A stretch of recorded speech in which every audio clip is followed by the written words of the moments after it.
Welcome, everyone, to RB1 a Fantasy Football Podcast, part of the Fake Teams Podcast channel. I am the consummate professional, fervent Cam Newton supporter. I will draft Derrick Henry next year. I will draft Derrick Henry next year. I will draft Derrick Henry next year. And BFFs with the Oracle, your humble host, Pete Rogers. And I am joined by some of the guys. We have Scotty Miller fanboy, head excavator for the Robert Tanyan Canyon, hopeless Lamar Jackson romantic, and proud father of left tackle Quentin Nelson, the tight end whisperer Jordan Smith, and fantasy football's premier internet doctor, loather of Adam Gase, is kind of falling for Mitchell Trubisky and thinks your favorite team is run by donkeys, the ginger stepping on my turf mustache man, Nick Bodiford. Guys, how are you doing today? Doing well. Good, Pete. How you doing?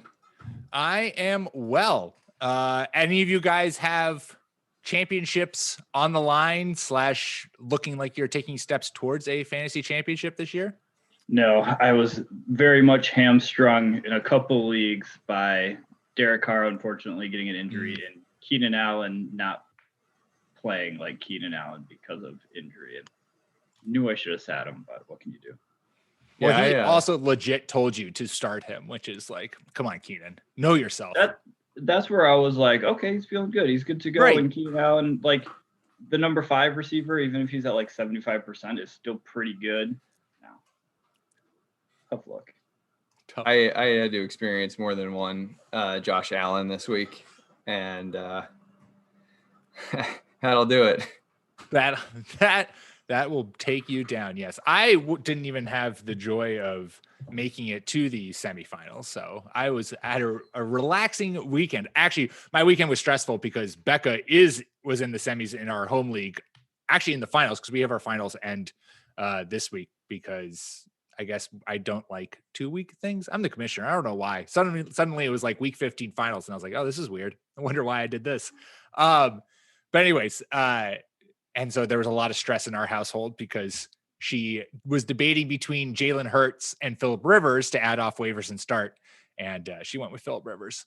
And now she's down by, I think, like 10 or so, and needs Eric Ebron and Deontay Johnson to outscore Juju Smith-Schuster and Chase Claypool. So we'll see. I think 2-week playoff things are like, there are a lot of bad things in the world, but I think that they're up there just with like general terrible experiences. If you're a fan of the multi-week playoff thing where you have to play somebody twice, I don't want anything to do with you. Yes. Okay, good. All right. I was wondering where that was. Yes, I agree. I think that was my logic behind it. The 2 weeks playoff schedule it's too much. Why are we doing that? And people who have divisions. No, I hate it. I hate it. And I hate divisions. And especially if you have like a commissioner who has any sort of questionable level of integrity, if they get to organize the divisions, it's just like, you were setting up for a lot of tomfoolery or chicanery or what have you, nepotism. Nick is definitely targeting all of the leagues he's in because he feels like they're all run by corrupt commissioners. I left one that I had been in for years last year after I had like in writing from the commissioner that he was engaging in collusion, and like why would a commissioner ever sign up? Why? He had his own definition of collusion. So it was like he like basically intentionally, pardon me, but fucked somebody over because they wouldn't trade with him. And he like wrote out, he told me how he had this like scheme, and it was the like Webster's definition of collusion. And I read it to him and he's like, yeah, but that's not like what collusion is in fantasy. In fantasy, it's something else. And I was like, if you want to do that, that's fine. But you got to tell everybody else that we're working with your dictionary, not Webster's. And anyway, that kind of stuff, leave. If you have a stressful league, leave. It is not worth it. It is not worth 4 months of your time. Yeah, that's the vibe that is often at the end of a fantasy season. Just always remind yourself, like, take a moment to reflect and be like, was that enjoyable for me? Because if it's not enjoyable for you, why are you doing it? The whole point of fantasy is to have fun. And if you're not having fun, then maybe you either need to change your league, you need to change up how you play, whatever.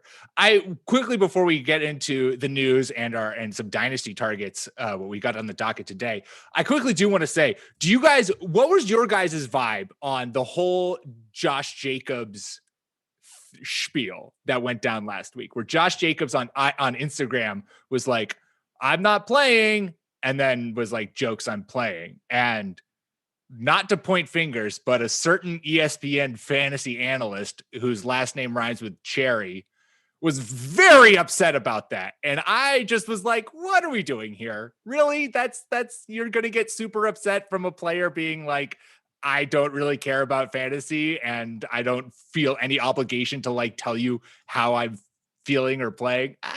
I was like, I didn't quite understand the outrage that the fantasy community threw at him. My opinion on it is that I don't think either one of them was right, but I think both of them were engaging in something that neither of them had to. Like, they were just kind of wasting their energies on like Josh Jacobs. I'm sorry, fantasy football is kind of a thing. People like doing it. They like playing it. We understand if you hate it, you're not beholden to us, or like you don't owe us any explanations or anything like that. But like, you probably have a lot of fans of your own team who are like, hey, I drafted you because I like you as a player and you're on my team, or I'm a Raiders fan, etc. But Matthew Berry also has to remember, like, these guys don't care. They have careers. It's not like they go out and have fantasy pools of podcasters, or like, you know, you get points per minute. We would not be 101. Let the record show that. I just think it was like a really weird moment in the fantasy season. It's like, you guys so weird. They need to not engage in it at all. Just let it go. Yeah, I think for me, this kind of comes back to something that we talk to the audience about from time to time. And that's, if you have a bad week or whatever, don't fucking tag players. Yes. And like, I don't know what Mr. Jacobs' reasoning is. And this is someone who's been a massive critic of drafting him in fantasy. I don't go after this guy. I don't tag him and say, hey, I knew you weren't going to catch any passes this year. It's my job to tell people if I think he's going to catch passes or not, but I don't try to harass this person. Right. Like, and I will venture to guess that he experienced some amount of harassment after he's playing banged up. He's not getting the workload that, you know, we were told by many that he was going to get. I think that there are a lot of disappointed fantasy managers. And I think he responded to that by saying, fuck these people. The Raiders fans are my fans. I'm not offending any. I mean, I can see him saying, I'm not offending any Raiders fans. I love the Raiders. But all these people who have been tagging me and, you know, telling me, I mean, the shit that people say are like drive off a bridge, right? Like it's really nasty stuff. And so when this whole thing exploded and we had people, I mean, a lot of people that I really respect were like going to bat for Barry. And so it was weird. It was so, and I mean, Matthew Berry, so he's a guy who I was always shocked that he was willing to continue using the Washington football team, their actual, you know, real name. And he, you know, hail the Redskins, like he shouted, right? Like whenever it came up, he loved it. And I always had this thing where I was like, you know, it's supposed to be a family program. It's supposed to be this like high quality moral program. And I always had this like, why does he do that? And well, it turns out he's just a fucking asshole. And I got so angry. I was watching a movie when I was checking Twitter, and I had to like pause and calm down when I was seeing this, because he did for his TV show, for Matthew Berry's TV show, he did a segment called Don't Be This Guy. And it was about Josh Jacobs. And he went on this tirade about how no one has ever wronged you, Josh. How dare you do this to us? And it's like, are you actually going to act like half people who do fantasy don't harass their players? This is absurd. You're acting like he's personally attacked you. What I think happened is Josh Jacobs tweeted this thing. I already put it on Instagram. Matthew Berry said, hey, don't play him. And it made Berry look like an asshole. And okay, say that part, but don't make this some moral grandstand about how Josh Jacobs, how could you do this to us? And that idiot Daniel Dobbs up there next to him. Yeah, Josh, it just kind of felt like a little slap in the face. Imagine getting harassed like Josh Jacobs, you fucking asshole. And maybe he's still mad. Like you guys, anyway. I totally agree with you. And Matthew Berry's getting added to Nick's list right under Dave Damashek. Yeah, that's true. But like, I mean, he's up there. He's doing a whole segment on his television show to harass this person while saying that Josh Jacobs has never been harassed. And I put it in the dictionary next to entitlement. I can't stand Barry. I thought it was really sometimes disappointing. it's again at the end of the fantasy season. Take a moment and reflect and realize it's a game.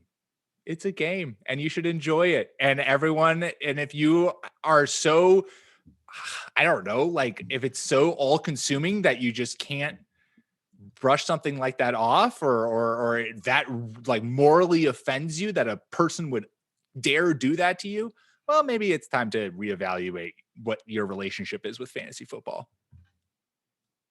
Just an idea. And Josh Jacobs is like a mercurial guy. Like he's Right. not somebody who is focused on all these outside things. He's focused primarily on football. And I don't know if you guys remember this from the Raiders Hard Knocks season, but Josh Jacobs didn't show up on that program at all. Like he was purposely trying to avoid it. So he's not the kind of guy that like is out there like trying to get attention or trying to do this, that, and the other thing. He's singularly focused on football right now, and that's okay with me because the Raiders have looked like garbage lately, and they need to focus on football. Yeah. All right. Well, good. I feel like that was an important conversation to have because the whole fantasy community got their little underwear in a bunch, and I was very confused by that. All right, but let's listen to the little guys in fantasy football circles, not the guys from these big behemoth companies. Let's say that. Yeah. Listen to, I mean, like a group of, like 4 friends who kind of get on to a weekly show. They maybe talk fantasy football. They talk about other things too. They've been known to talk about like movies and superhero comics and, whatever, that kind of stuff. Those are the kind of shows that are fun to listen to. If I were just throwing it out there, maybe fantasy podcasts where they interact with, all-star college wide receiver Jamar Chase, who randomly liked a tweet of ours this weekend. So that was cool. So now we're famous. That's great. Come listen to us. All that without having to tag the player in the original tweet. I mean, that's some clout right there for us. So you should definitely come subscribe to the RB1 podcast. All right, we're gonna eventually talk football. So let's get into it and let's talk some news. All right, off the top, we have 2 players, big name fantasy players, who are done for the year. Michael Thomas was put on IR before the Saints played the Chiefs on Sunday. And then coming out of that game, Clyde Edwards-Helaire left with an ankle injury and is also expected to be gone for the rest of the season. Obviously, unless you are a crazy psychopath who plays in a league that has any kind of championship or games on week 17, this means both these guys are no longer available for you if you're playing for a fantasy championship next week for week 16. Nick, for both of those guys, either of those guys, what is that in terms of fallout for you?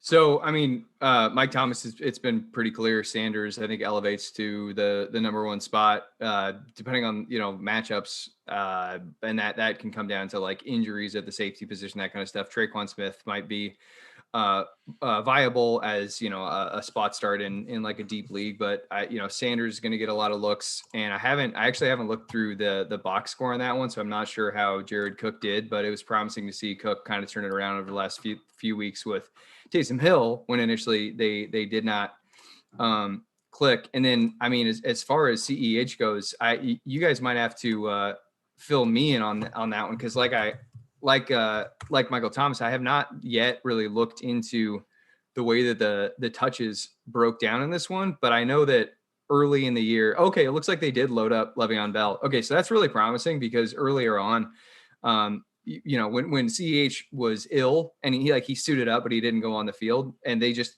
Le'Veon Bell got like 40 yards or something, and yeah, did nothing. So seeing Bell get, north of 15 touches, that's really promising. I think he's a must add. Yeah, I would say that for redraft leagues, if you lose Michael Thomas, unless he like helped your team rally into the playoffs at the end of the season, I don't imagine a lot of teams in the finals have Michael Thomas anyway, because he missed a good portion of the year and therefore wasn't helping you out. But he was starting to get back to regular Michael Thomas thing. So that definitely sucks there. ever since the Chiefs added Le'Veon Bell, the CEH touches have kind of declined. And he kind of seemed to turn into like a touchdown dependent play at this point. His carries kind of remained relatively similar to what they were earlier in the year, but there's a pretty big dip in the targets and the receptions. So that was really something that was hurting you. I don't know if I trust Le'Veon Bell that much because I watched a good amount of that game yesterday against the Saints, and he didn't look that good either. So he looks slow. No. And they are facing the Falcons, who have been stout against the run this season. The Chiefs are, that is. That being said, the Chiefs offense, I just kind of feel like is ignore whatever defense they're playing because it doesn't seem to matter like who they play. I mean, the Saints were the best team against tight ends. And I know Travis Kelce is a world beater in of himself, but like he didn't suffer at all playing the best team against covering tight ends. So I feel like you could fire up Bell, but I also agree with you, Jordan, that I have the utmost confidence that he's going to like return you run RB2 numbers? Maybe not. I don't know if I would necessarily stake a fantasy championship on him. All right, moving on to the news. More running back injuries. James Robinson left the Jaguars game with an ankle injury. He did return, but it is something to monitor just because the Jaguars, and this is going to be the final bullet point of the news. Can't wait for this conversation. But the Jaguars now are in line for the number 1 overall pick. And so I don't know necessarily if they're going to push James Robinson to get back onto the field. It feels like a situation where maybe they just kind of shut him down for the year. I don't know. But anyways, that's certainly something to monitor. And then Raheem Mostert left the 49ers game with an injury. He re-injured the same ankle and didn't return. Jeff Wilson then took over. Jeff Wilson also dealt with some injuries, but it sounds like he's fine. So of course the 49ers backfield yet again gets thrown into turmoil due to injuries. This backfield just has never been able to settle. And I can't even imagine. I have had no part of it this year, and I can't even imagine being a fantasy manager and having a part of it because just the back and forth would make me motion sick. Well, hopefully everybody listening to this has already been a longtime owner of Jeff Wilson Jr. We've been singing his praises for some time in the rundown. I think it was really irresponsible of Kyle Shanahan to roll Raheem Mostert out there. He like high ankle sprains.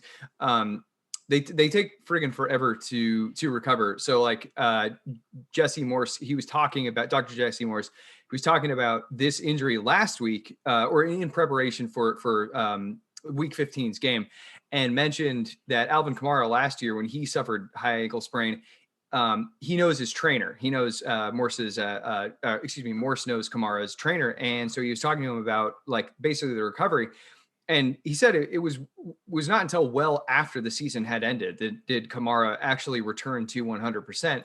And I know this isn't like terrific analysis, but the fact that he was in enough pain after the game last week in Week 14 that Mostert had to go get an MRI to see if the ankle was okay, I don't really like that. And the fact that they have Wilson there who they can just kind of saddle up for 20 carries, I think it was irresponsible for them to roll Mostert out. And I mean, he could be out for a really long time. So add Mostert. I'm not sure what Jermichael Hasty, I think he went on to injured reserve. I don't know what his status is right now.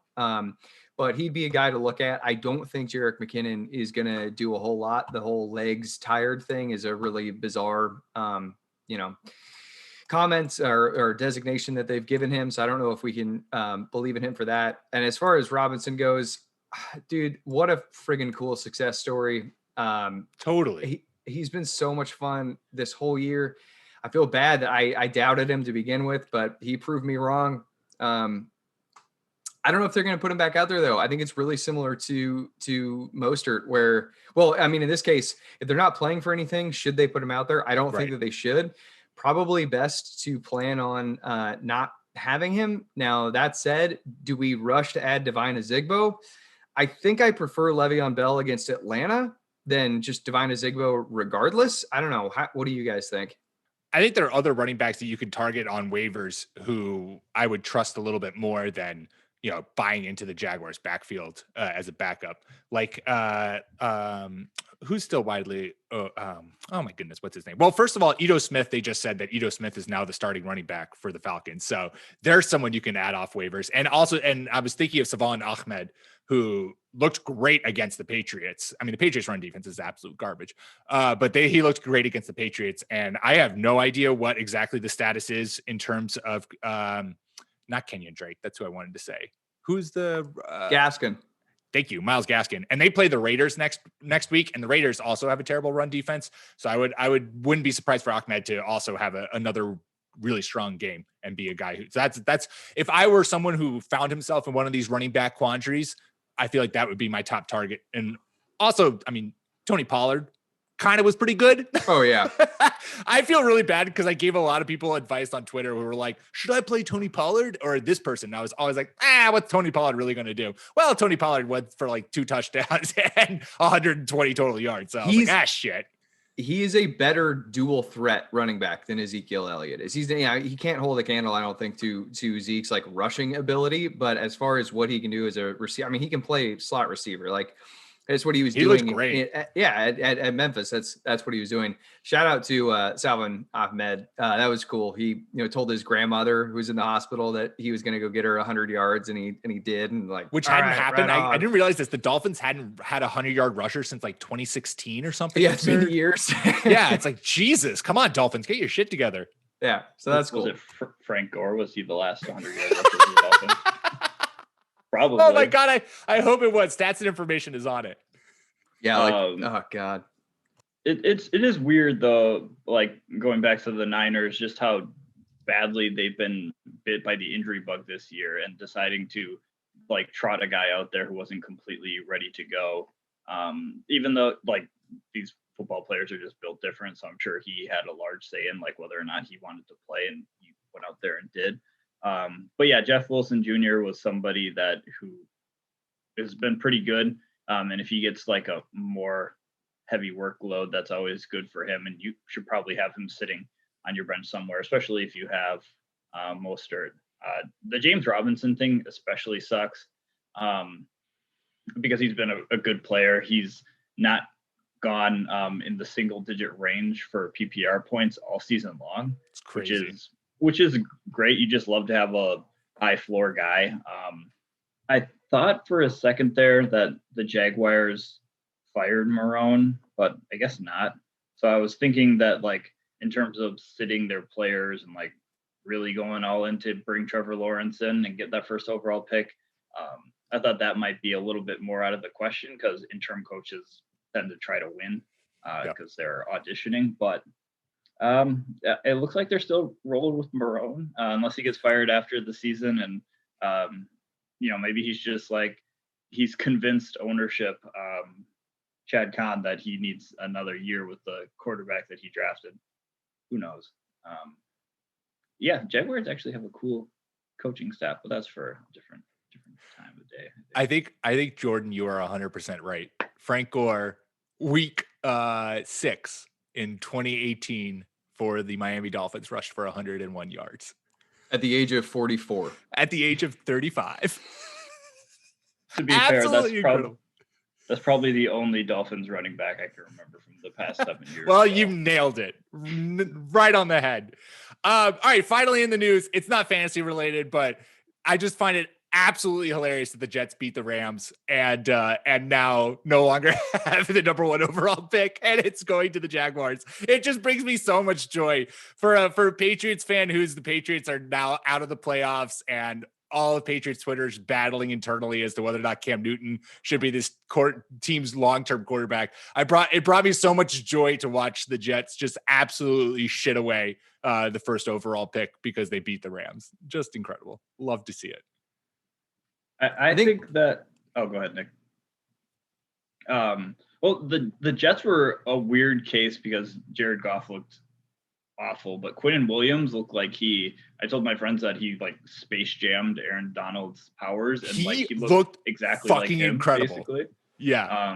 He was like a very good penetrating defensive lineman, but it sucks. I'm gonna give Jets fans, if there are any out there yet, a little bit of hope that you don't have to have the number 1 overall pick, as we've seen the past couple of years, to get like the true franchise guy. Now, Trevor Lawrence is probably like as close to a sure thing as you can get at the quarterback position when you're coming out of college. But if they have the number 2 or number 3 pick, they can still probably get a solid starter. As long as they get rid of Adam Gase, they'll have a chance to develop somebody good.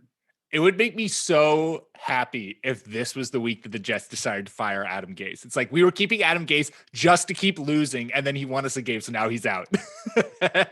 Well, I think that Cam, just to the New England point, Pete, I think that Cam kind of hijack the Jets segment to talk about the Patriots. Who wants to talk about my dream? I mean, just like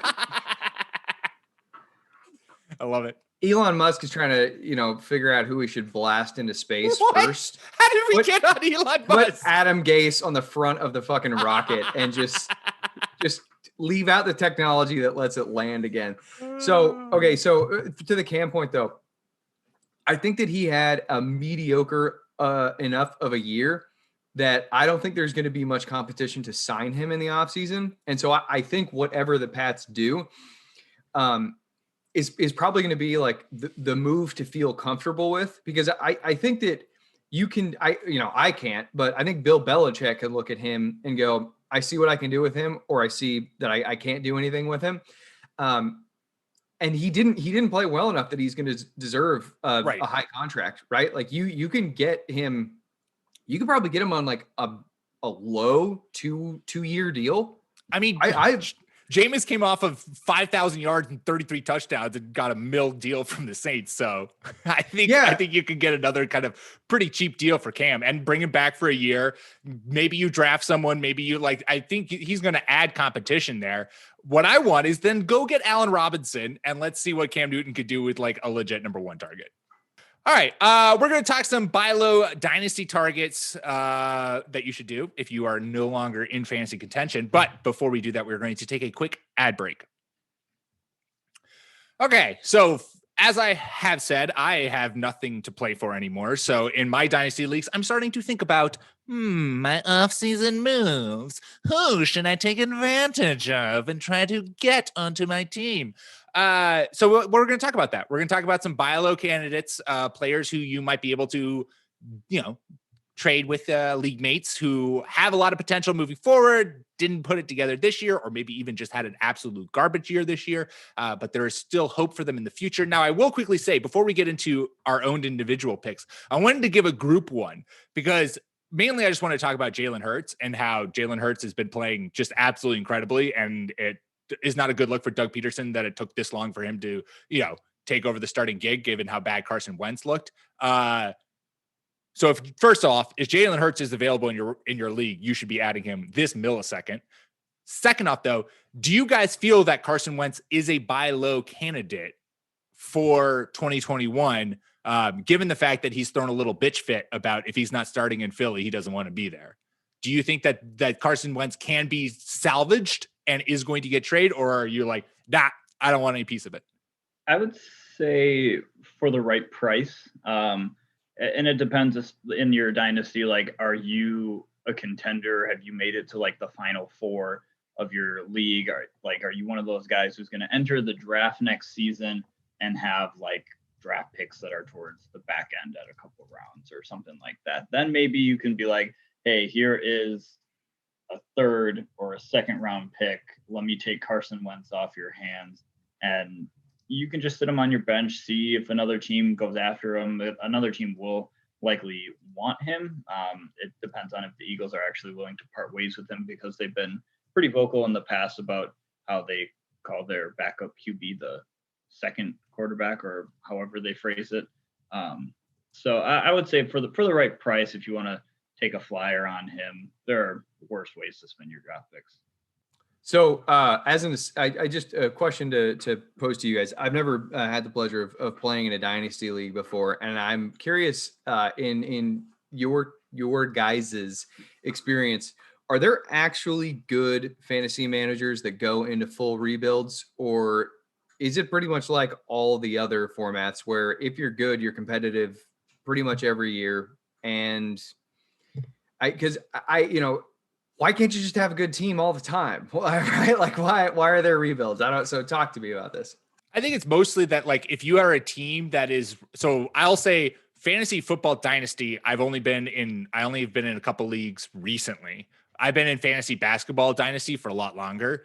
And in that instance, it's like if your team is built and relying on veterans, older players, that you then at a certain point, those guys just aren't getting it done anymore. And so you need to trade off assets in order to like either get young players or get draft picks so that you can then kind of retool your team with a bunch of young guys. I know for me in the fantasy football dynasty league I'm in, I like this offseason basically just was like, well, let's completely do it wasn't a retooling. It was just kind of like I kind of took the fantasy boyfriends that I had last year and traded them away for the fantasy boyfriends I had this year.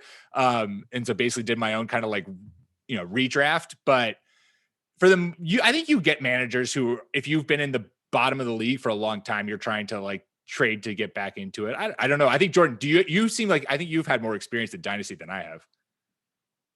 I would say that sometimes maybe if you just have a really rough season or like a really rough start to the season and you're like 0-4 or 1-5 at the beginning of the year and you're like, okay, this isn't going anywhere. Let me trade away my stud who's like 30 years old and recoup some draft picks. I'll have my own draft pick that's pretty high, and let's look towards next season, because I don't know if I'm gonna rattle off 7 wins in a row, or like if you have a couple injuries that are just like, I can't win without X player or Y player, and they're both down. So now I'm just going to try to get rid of some of these guys to kind of like match up timelines, I guess.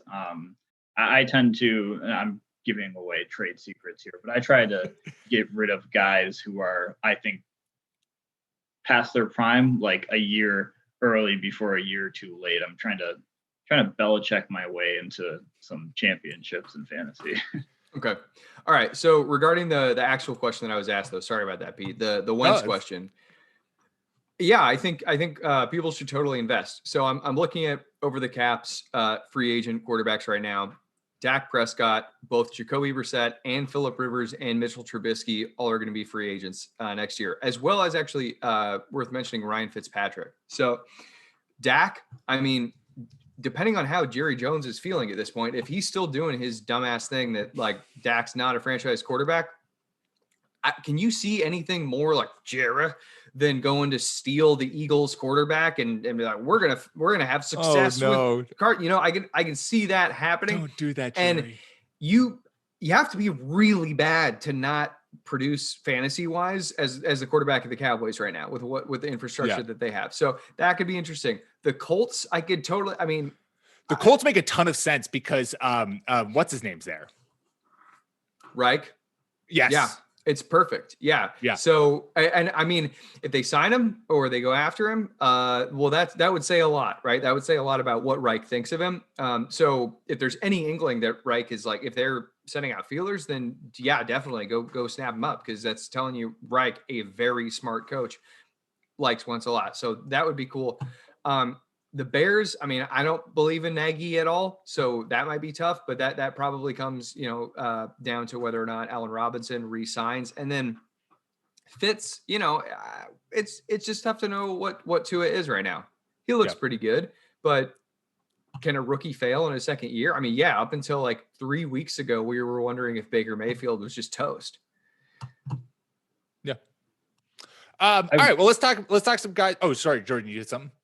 I was just going to add one thing to the Carson Wentz thing, is that I think this year we may have conflated a little too much his like real football value with his fantasy football value, because he was still the number 21 quarterback. And yeah, he had some really bad stinkers, but he also had no wide receivers. He was missing Zach Ertz for a large part of the season. Dallas Goedert missed some games, and he put up some 30-point games too. So he was still like, in a 2 QB dynasty league, he's still moderately playable. And if he gets into like Nick said, if he goes to a smart team like the Colts, that's great. If he goes to a dumb team like the Jets, then that's not so great. Then you learn from that too. So. What if the Jets go from Trevor Lawrence to trading for Carson Wentz as a reclamation project, and they keep Adam Gase? Oh my God, I stopped you guys. It's a Christmas miracle.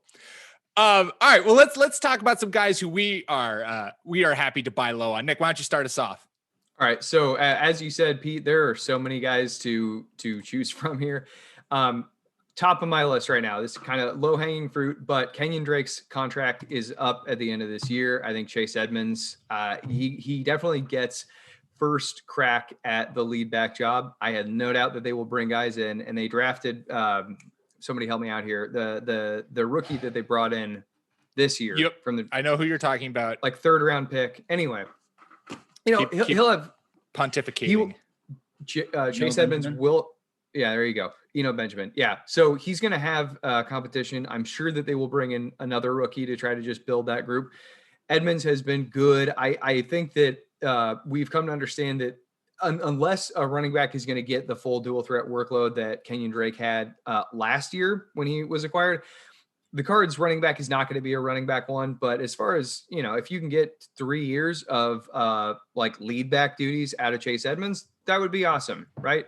So if he's available right now and he is battling an injury, I don't know how frivolously people cut players in Dynasty who are trying to make a push, but if he's available in your league due to injury, what have you, I think he'd be a good guy to go at.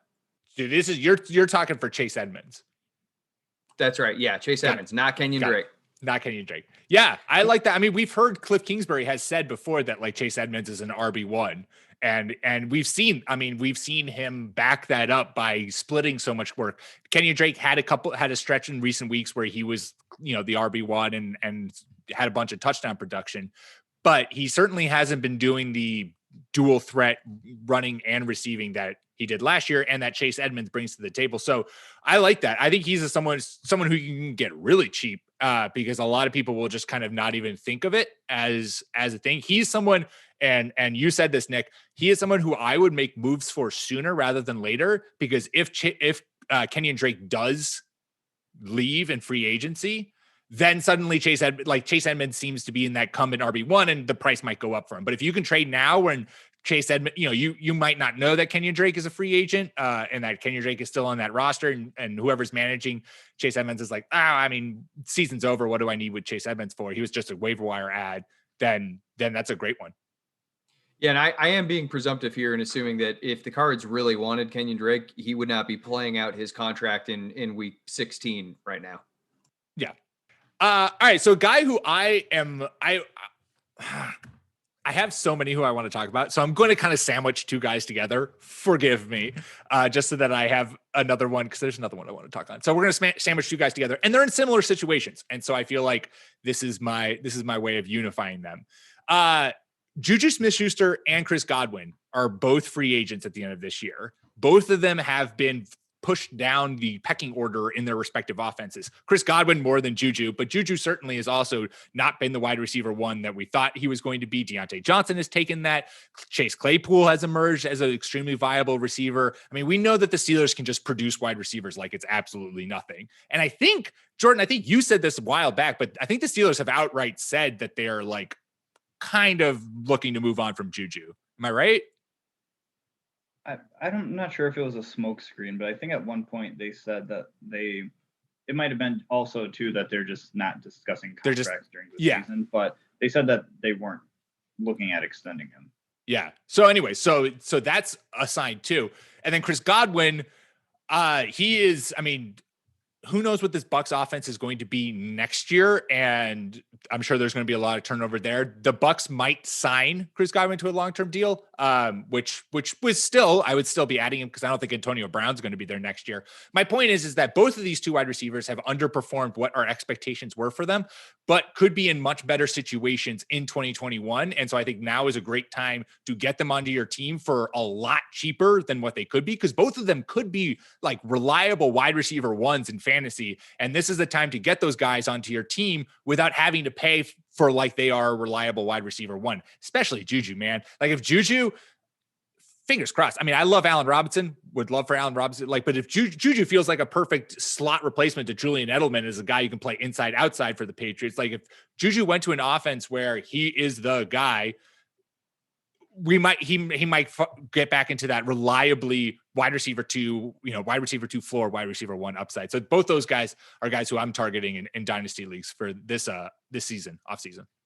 Yeah, I think as far as the Juju Smith-Schuster situation goes, I think he's just kind of trapped a little bit in a very crowded wide receiver room. So if he was able to get to somewhere where there's maybe only one other really solid option, then that might be a really good opportunity. And um, there are definitely people out there in fantasy circles, because I am one of them, who just doesn't think Juju Smith-Schuster is all that great. So you can probably get him for pretty cheap if somebody is soured on him. Jordan, who you got? Who you like as a buy low candidate in Dynasty? So my buy low candidate might still be a free agent for some people, because he's only how many percentage? 43% owned. So you might be able to still get him. And I think I might be a little behind the curve on this one too. Is Dan Arnold down in Arizona? It looks like he's kind of emerging as the tight end option for the Cardinals, and Kyler Murray really likes him as a player. He's 25 right now, and he's been in the league, 4 years now, and didn't play at all in his first year. I think he was an undrafted free agent, just didn't attach onto a team. But he was a wide receiver converted to a tight end, so that definitely slowed down what he was trying to do in terms of developing into a NFL tight end. And it usually takes a couple of years anyway for rookies to come in and start producing. We've seen that, across the spectrum. TJ Hawkinson breaking out this year, or Robert Tonyan in Green Bay, who's been with the team for a couple of years now, is finally getting his shot to start. So I think if Dan Arnold can continue to be like a little bit of a quarterback favorite, then I think that's somebody that could eventually blossom into a top tight end. And for dynasty leagues, finding more than one tight end is very difficult because of how deep the benches go, how deep the rosters go. And honestly, good luck drafting rookie tight ends. If they don't go in the first round, they're very hard to find. And he gives you that saucy tight end wide receiver split designation, at least in some leagues. I know in sleeper leagues, you can play both as a wide receiver or a tight end. So if you ever need tight end production at the wide receiver position, I mean, who says no? I think one of the things that he has going for him that not many people do is that he might be related to the character Sawyer from Lost. They do look similar. Just spitballing. Yeah. Anyway, Arnold, I think it's that was all really well said. If you can find a tight end like in any format, that's terrific. He's kind of been a guy that the like high stakes community likes to jokingly say that they're going to draft for best ball, because he has had a few spiked performances like here and there. It would be really cool to see Cliff Kingsbury continue to have Murray utilize him, because he really hasn't been a tight end guy. But I think that would be a cool dynamic to bring to the Cardinals offense. So if this does in fact pan out, I think that even if you don't have him, everybody kind of wins, because I think it's going to be an improved product on the field. Plus the dude is 6'6", and it's like, good Lord, how can that not succeed? I mean, I just feel like if you're tall, you win. John Elway wants to know if he plays quarterback too. All right, so Elway's on the phone. To kind of kick some things up here. So Odell Beckham Jr. can be cut for a savings of $45 million, and there's zero dead money. Donovan Peoples-Jones has been killing it over the last few weeks. His average Nick has no time target, for our jokes. He's going right into his next one. I made one and it flopped. I just felt like I was going to move on. But Peoples-Jones, he's got like a 26-yard average depth of target, and that's not going to hold. But like, he's been succeeding, and it's cool to see someone who's very, very young develop. He was an athletic freak prospect, not a crisp route running prospect. We talked about him, in the lead up to the draft last year. And it's nice to see a guy just kind of develop as the season goes on and succeed in ways that are improbable for him to succeed. Odell Beckham Jr. basically plays the downfield role, as we call it, the Stephon Diggs role in the Kevin Stefanski offense. If Beckham, if depending on how this latest injury heals, I could see the team. So I think they have 30 million in cap space, I think, next year. I mean, if they could gain 45 million over the next 3 years, it's just a clean 15 million, or practically clean 15 million every year for the next 3 years. There's no money lost.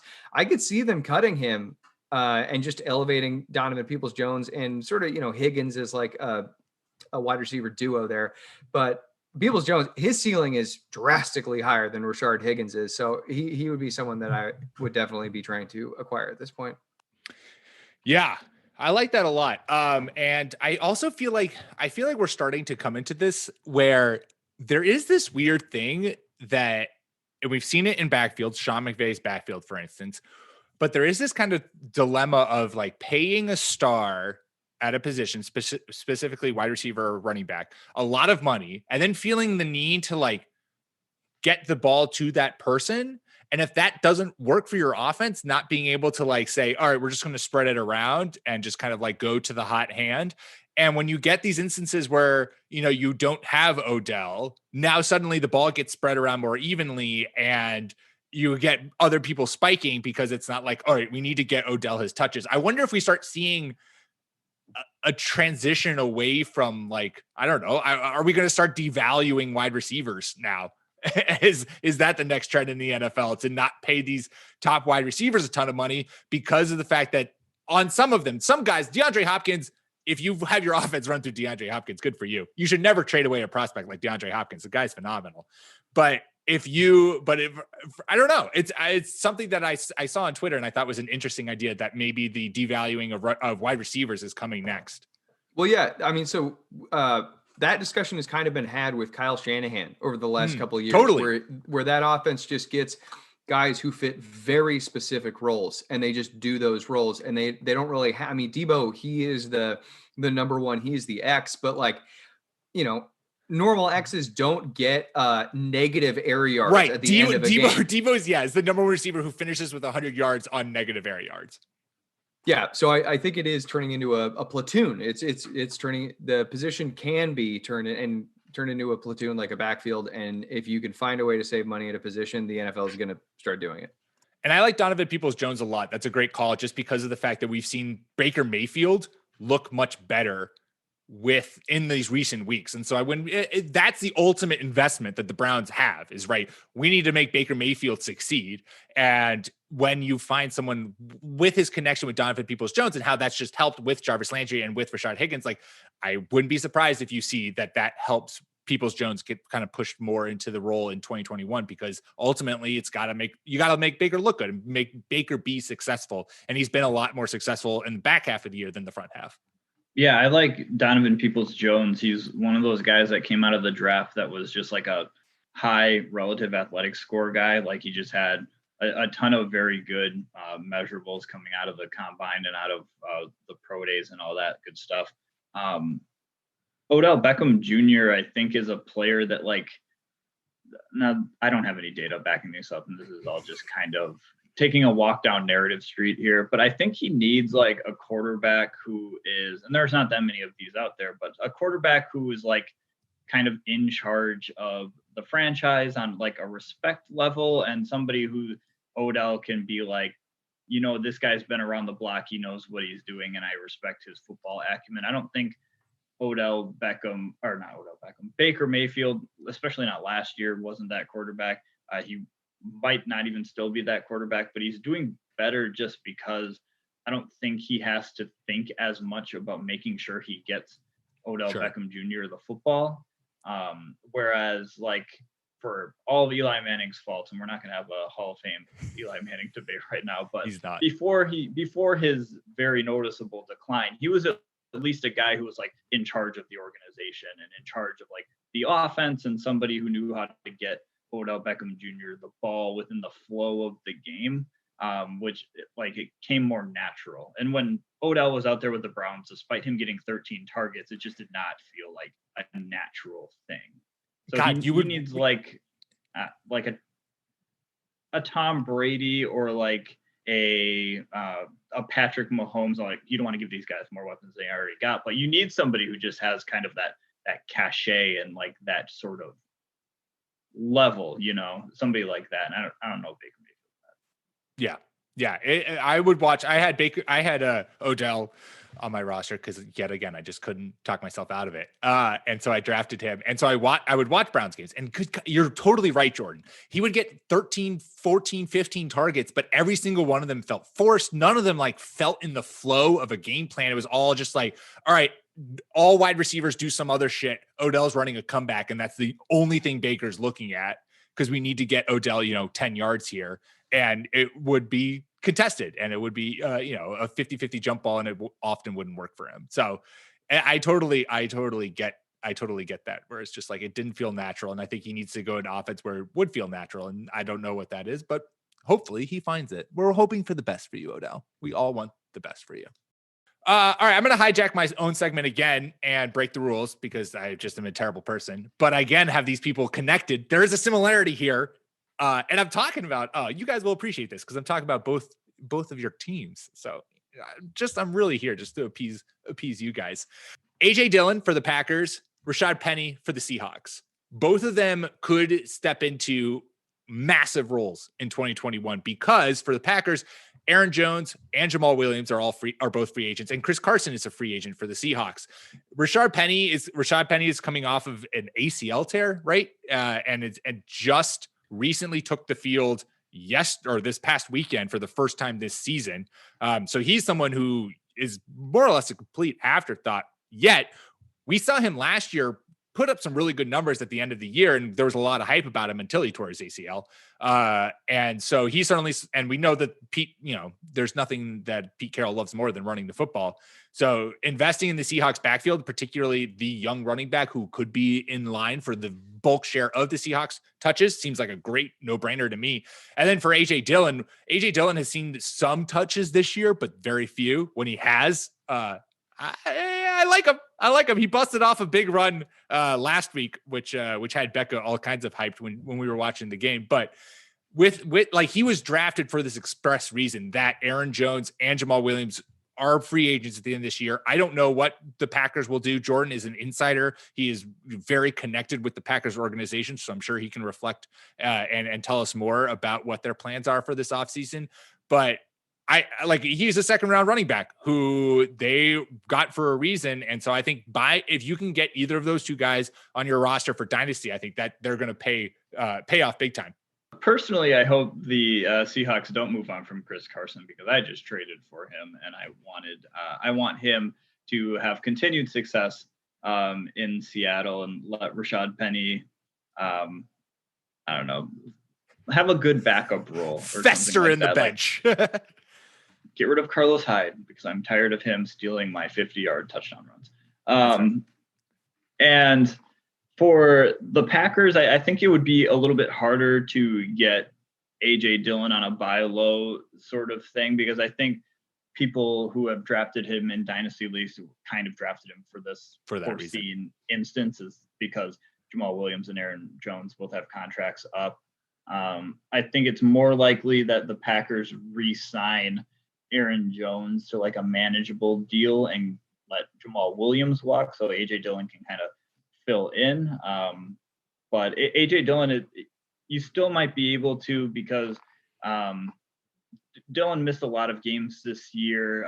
He got hit with the COVID-19 virus. So that he was one of the guys that really got knocked on his ass from it. And he was just not able to participate in the flow of the regular NFL season. So maybe somebody who wasn't paying all that close attention to what AJ Dillon was going through personally would be like, oh, he didn't do anything this year. Maybe he's not that good. So here you go for a pile of change.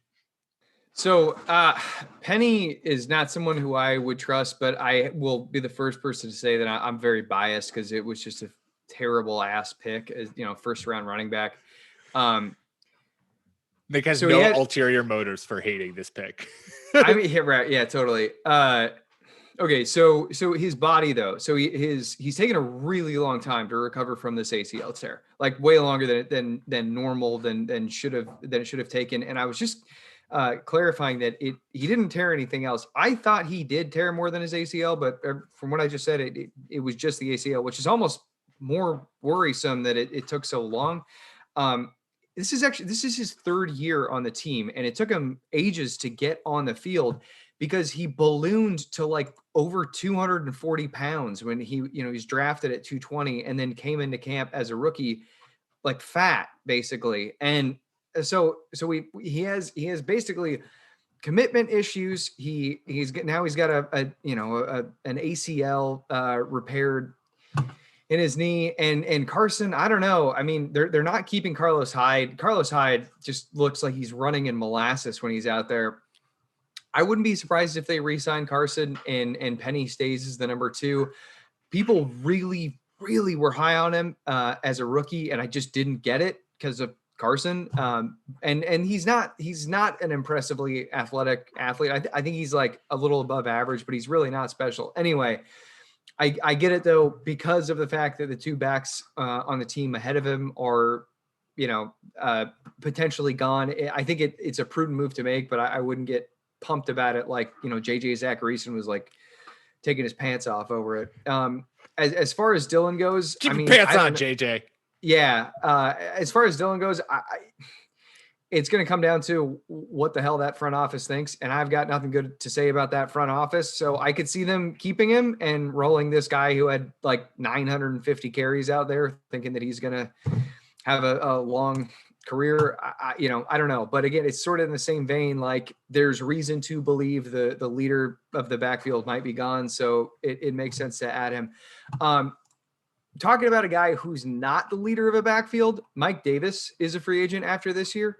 So I would be looking at it's either Trent or Trenton, but I think it's Trenton Cannon, the number 3 running back there. When Davis kind of got the Jerick McKinnon like burned out legs partway through his time when he was filling in for McCaffrey, Trenton Cannon was the guy who went out there and got some work. To my recollection, he was getting some passing game work too. I don't think that McCaffrey is just this like injury bust from now on, but a high ankle sprain, as we've talked about, is really bad. And it's something that can come up again. Like those ligaments never, they never get back to 100%. Now that's not to say he can't go play 8 more years in the league. I think he can, but investing in the number 2 back in the Carolina backfield is just a smart thing to do as a bench member, assuming that, dynasty leagues, you've got a big bench at your disposal. We need to learn more about the shoulder injury, and we will in the offseason. But, someone like Dalvin Cook, who has a messed up SC joint, when that thing gets tweaked, he has no ball security. We saw in 2019, he had like 3 fumbles through 2 games after this thing flared up. If McCaffrey's dealing with any thing that's close to that, these are injuries that we need to keep an eye on for a running back. And, running backs, they get beat the hell up. It's a car crash every time they get tackled. Yep. So Trenton Cannon is a guy to keep an eye on. Like that. Counterpoint, been holding this joke for like 5 minutes. Rashad Penny was a great draft pick because it motivated the Seahawks to draft DK Metcalf, who is just a tank who cares about his physical fitness and his body.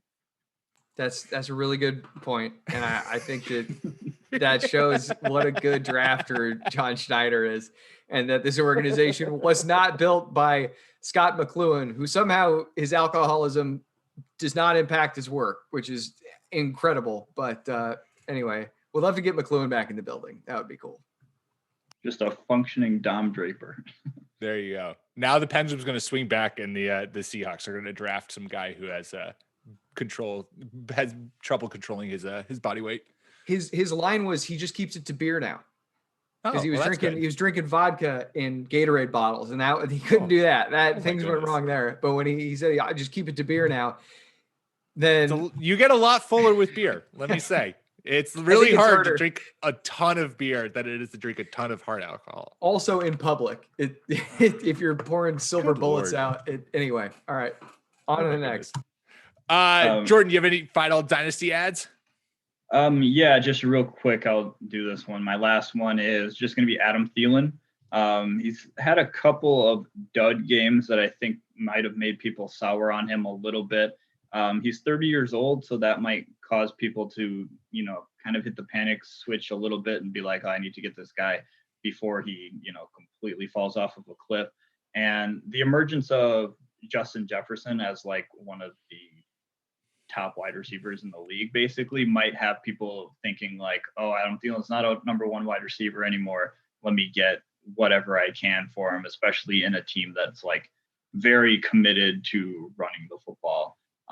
That might be somebody that you can get for like a pretty decent price, who's not going to give you like the Adam Thielen of 2 years ago type of fantasy points where he's dropping, 20 bombs every game, but he's still like that guy that you can plug in like your wide receiver 2 and like the various flex positions that you have in Dynasty to put up consistent points on a week-to-week basis.